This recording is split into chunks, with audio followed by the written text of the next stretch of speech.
رمضان المبارک کی جو عبادات ہیں اس میں کچھ عبادات ایسی ہیں جو رمضان کے ساتھ خاص مخصوص ہیں. جیسے فرض رمضان کا روزہ ہے وہ باقی دنوں میں فرض نہیں ہے. اسی طرح سے نماز تراویح ہے اور اسی طرح سے اعتکاف ہے، شب قدر کی تلاش ہے وغیرہ. کچھ عبادات کا اہتمام ہم کرتے ہیں جو رمضان میں بھی رمضان کے بعد بھی فرض ہے. 5 وقت کی نماز جماعت کے ساتھ یہ رمضان میں بھی ہے، رمضان کے بعد بھی ہے. قرآن کی تلاوت، اللہ تعالیٰ سے دعا مانگنا، اللہ کا ذکر کرنا وغیرہ، یہ وہ کام ہیں جو رمضان کے بعد بھی ہم کرتے ہیں اور کرنا چاہیے. ان ساری عبادات کا آخر اس کا مقصد یا اس کا رزلٹ کیا ہے؟ آپ دیکھیے، رمضان کی عبادات اگر سوچ سمجھ کر پورے اخلاص کے ساتھ ایک ہی رمضان کی عبادات اگر ادا کی جائیں، اس کے مقاصد کو بھی سامنے رکھیں، تو آپ یقین مانیے کہ ایک رمضان کی، ایک سال کی عبادت، ایک رمضان کی عبادات پوری زندگی کو بدلنے کے لیے کافی ہے. ابھی اللہ تعالیٰ کی حکمت ہے، اس کا نظام ہے کہ ہر سال رمضان کا مہینہ آتا رہتا ہے. تو رمضان کی عبادات ہماری زندگی کو بدل دیتی ہے. خود ہم اپنی زندگی میں تبدیلی کو محسوس کرتے ہیں.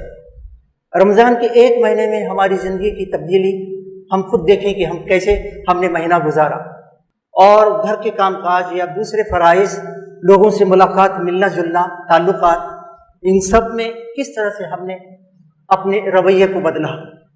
کوئی بھی کام کرنے سے پہلے ہم سوچتے ہیں کہ میں روزے سے ہوں، یہ رمضان ہے، کہیں اللہ اس سے ناراض تو نہیں ہوگا. تو دراصل رمضان کی یہ عبادات، دوسری عبادات ہماری پوری زندگی کو عبادت میں بدلنے کے لیے، پوری زندگی کو، زندگی کا کوئی عمل، زندگی کا کوئی معاملہ، زندگی کا کوئی مسئلہ اللہ کی بندگی سے خارج نہیں ہو سکتا.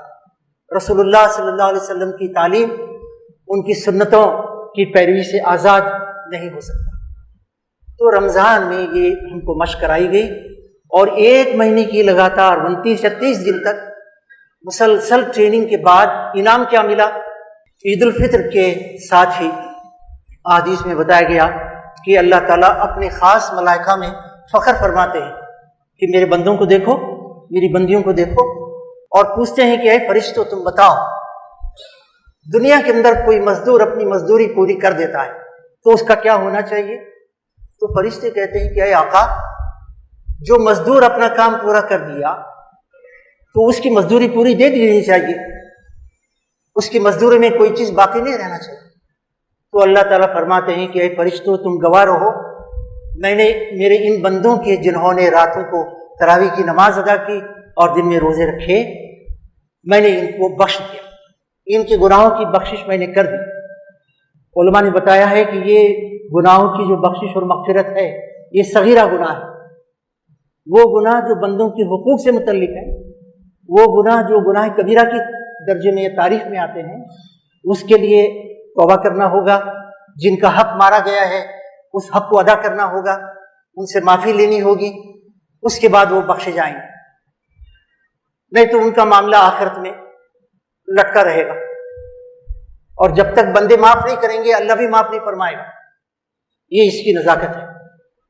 تو مزدوری ہمیں یہ ملی ہے کہ پچھلی زندگی کے اندر جو گناہ ہوئے ہیں، صغیرہ گناہوں کو اللہ تعالیٰ نے یقین ہے، امید ہے معاف کر دیا ہوگا، بخش دیا ہوگا.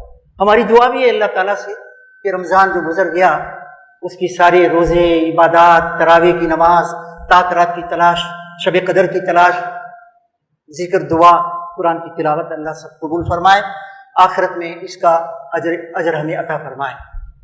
تو یہ ہماری دعا بھی ہے. اب آپ دیکھیے کہ رمضان میں جو تبدیلی آئی، اب سال کی 11 مہینوں میں اس کو ہمیں باقی رکھنا ہے. وہ کیا کیا ہے؟ اور تبدیلی ہی نہیں آئی بلکہ کچھ صفات ہم نے اپنے اندر عبادات کے ذریعے سے پیدا کرنے کی کوشش کی ہے. مثال کے طور پر تقویٰ ہم نے اپنے اندر پیدا کرنے کی کوشش کی، صبر کو اپنے اندر ہم نے پیدا کرنے کی کوشش کی، بندوں کے ساتھ رحم و کرم کا معاملہ، ان کے